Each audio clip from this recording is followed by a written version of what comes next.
I remember the frustration plain as day of finding those tiny, unwelcome critters in a good jar of flour or a bin of cornmeal. It feels like a waste, and a disheartening one at that, to have to throw out perfectly good food. But I've learned a simple habit over the years that has kept my dry goods clean and clear. Let me show you.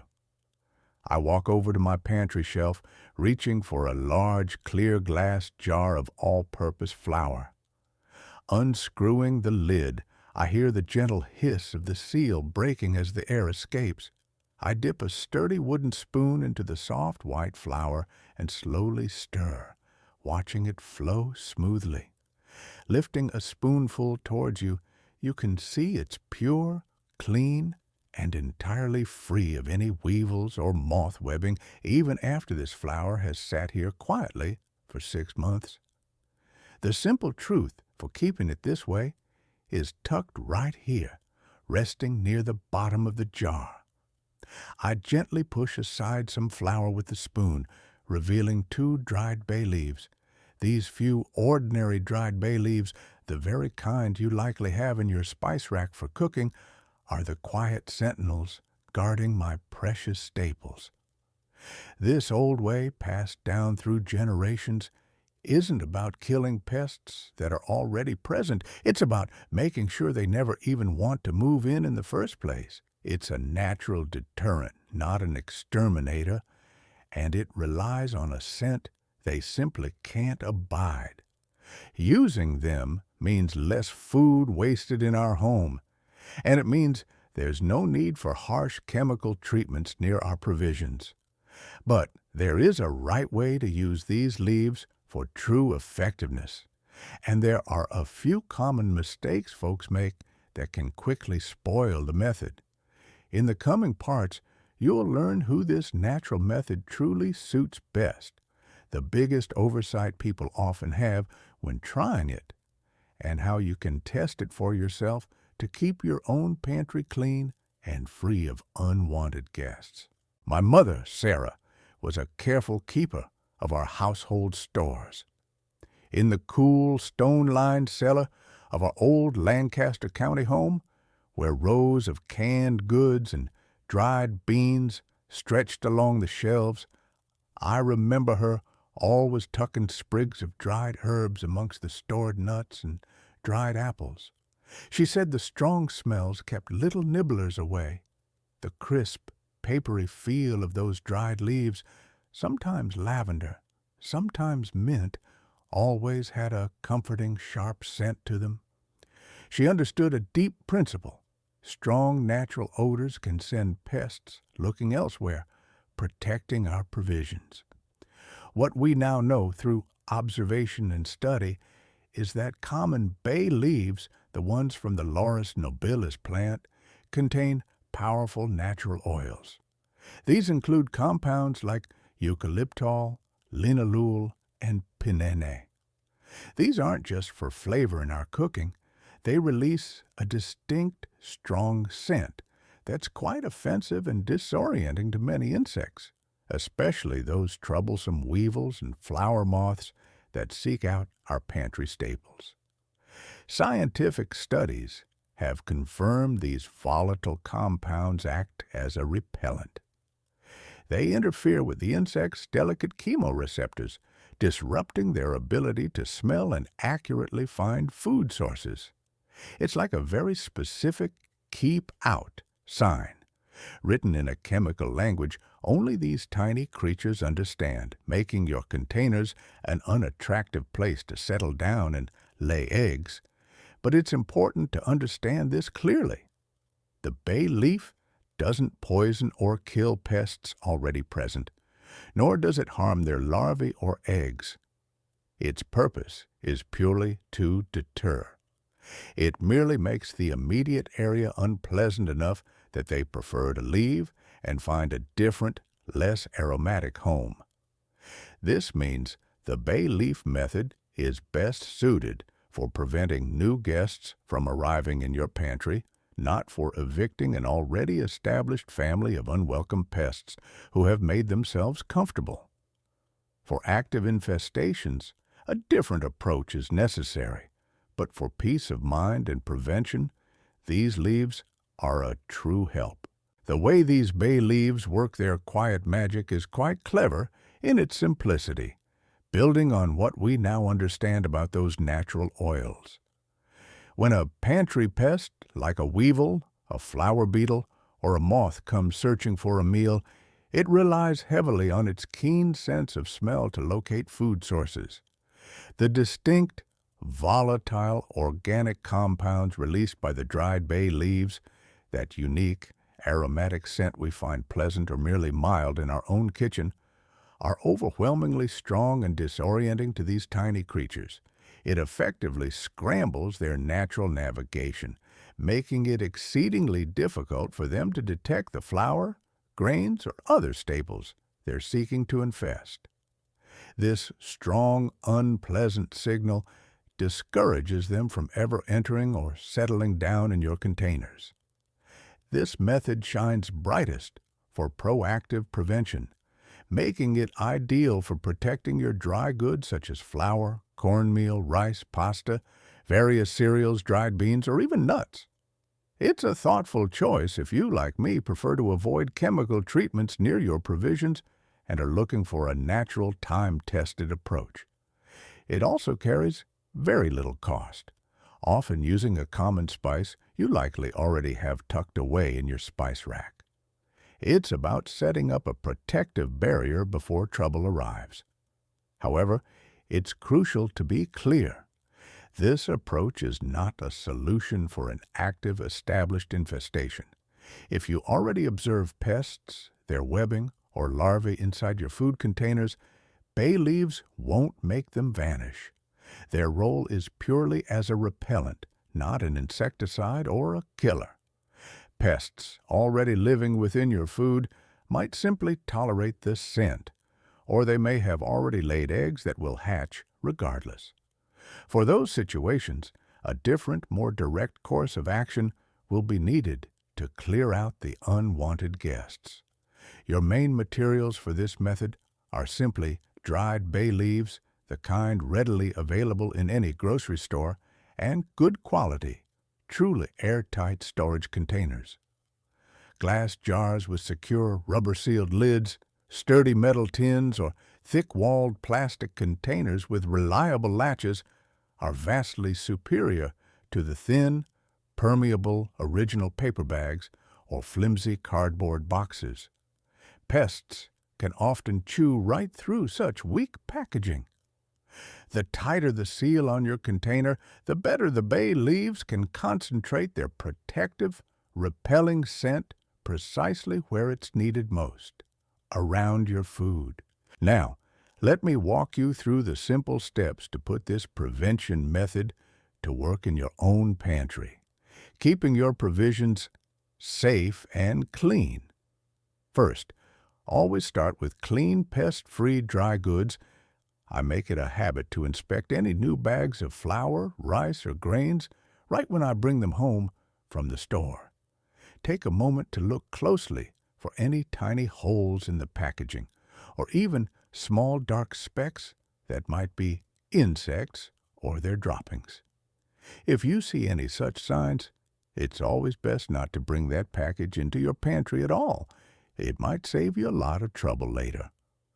Once you know your goods are clean, transfer them immediately from their original packaging into truly airtight containers. This is perhaps the most critical step for pantry pest prevention, even more important than the bay leaves themselves. Common weevils and flower moths can chew right through paper and thin plastic packaging, so sturdy glass jars, solid metal tins, or thick plastic containers with secure, tight-fitting lids are your first and best line of defense. For storing bulk items like several pounds of flour or cornmeal, I especially favor clear glass jars so I can easily see the contents inside and quickly spot any issues. Next, it's time for the bay leaves. For most medium to large containers holding a few pounds of flour or grains, I usually add 2 or 3 dried bay leaves directly into the contents. You can simply tuck them down amongst the flour, lay them on top of your rice, or place them between layers of pasta. There's no need to crush them. The whole leaves will release their scent slowly and steadily over time. For smaller spice jars or little tea canisters, 1 good-sized leaf is usually sufficient. Now, if you're concerned about the leaves interacting with certain delicate flavors in your food, or if you simply prefer not to have them mixed directly into your staples, there's another good option.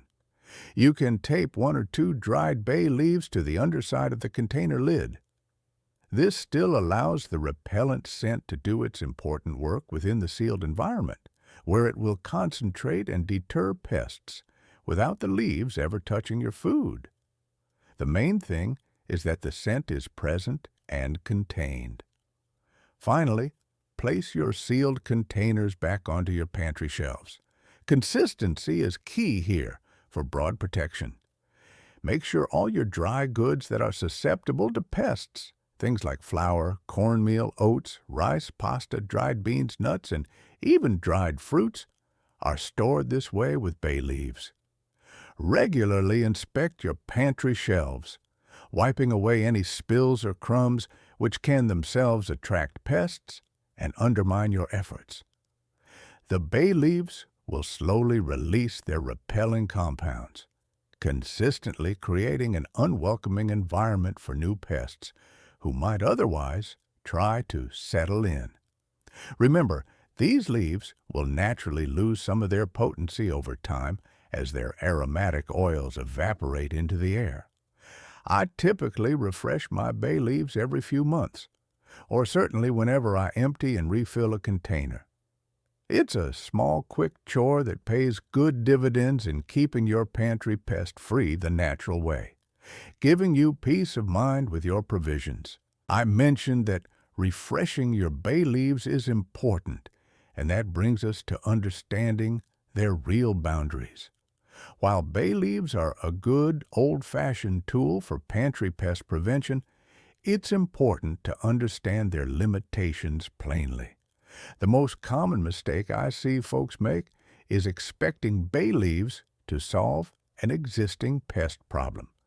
If you already have weevils or moths in your food, the bay leaves will not kill them, their larvae, or their eggs. The pests that are already present might just get used to the smell, or they've already laid eggs that will hatch regardless. In such cases, you must first discard any infested food, every last bit. Then, thoroughly clean your pantry shelves, vacuuming crumbs, and checking every crevice, paying special attention to corners and shelf liners. Only then can you start fresh with new pest-free goods in airtight containers. Then add the bay leaves for prevention. Think of using bay leaves as building a fence. It keeps pests out, but it won't remove them if they're already inside. Another important consideration, tied closely to that fence analogy, is that the bay leaves will slowly lose their scent, and therefore their repellent power over time. Just like any dried herb, their aromatic oils evaporate. You'll need to refresh them every few months, or certainly whenever you empty and refill a container. If you pick one up and notice a faintness in its usual sharp aroma, or it simply doesn't smell like much, that's a clear sign they need replacing with fresh ones. As for safety, it's good to know that bay leaves, specifically those from the Laurus nobilis plant, the true bay laurel, are safe to use in food storage and are not considered toxic. Many cuisines use them for flavoring. However, whole bay leaves are quite tough and fibrous. They don't soften even with long cooking, so they are not meant to be eaten. They should always be removed from any dish before serving to prevent a choking hazard or injury to your mouth or throat. This is why they work well when placed loosely in dry goods. They stay whole and are easily separated when you scoop out flour or grains for use. With these simple precautions and a clear understanding of what bay leaves can and cannot do, you can expect a significantly reduced chance of pantry pests invading your stored goods. It's a gentle, persistent deterrent that, when combined with good airtight storage practices and regular pantry cleaning, helps keep your kitchen provisions clean and sound for months on end. It gives me great peace knowing our staples are protected in this natural way. To truly see this work in your own home, try a simple comparison. Set up two identical, clear, airtight containers filled with the same type of dry good, say rice or flour. In one, place a couple of fresh, dried bay leaves amongst the contents. In the other, leave it plain. Label them clearly, then observe them over the coming months. If you've ever struggled with pantry pests, I believe you'll notice a clear, reassuring difference in the container with the bay leaves. Of course, this isn't a sealed laboratory test. Other factors in your pantry will always play a part. But it's a practical way to see the results for yourself and build your own trust in this old way.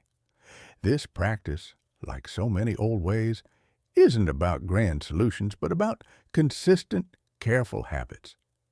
It reminds me of my mother Sarah, patiently tending her cellar shelves, ensuring everything was kept just so.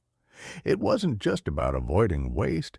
It was about honoring the bounty we were given, being good stewards of our provisions. That care, that foresight, still holds great value today. I hope this simple trick brings you some of that same peace in your pantry. Tell me in the comments below, what dry goods do you find most susceptible to pests? And have you ever tried a natural deterrent like bay leaves? I always look forward to hearing your experiences and learning from our neighbors. Next time, Abraham and I will be looking at how to keep carpenter bees from boring into the wood of your porch and barn, making sure your structures stay sound and strong. Until then, stay frugal, stay free.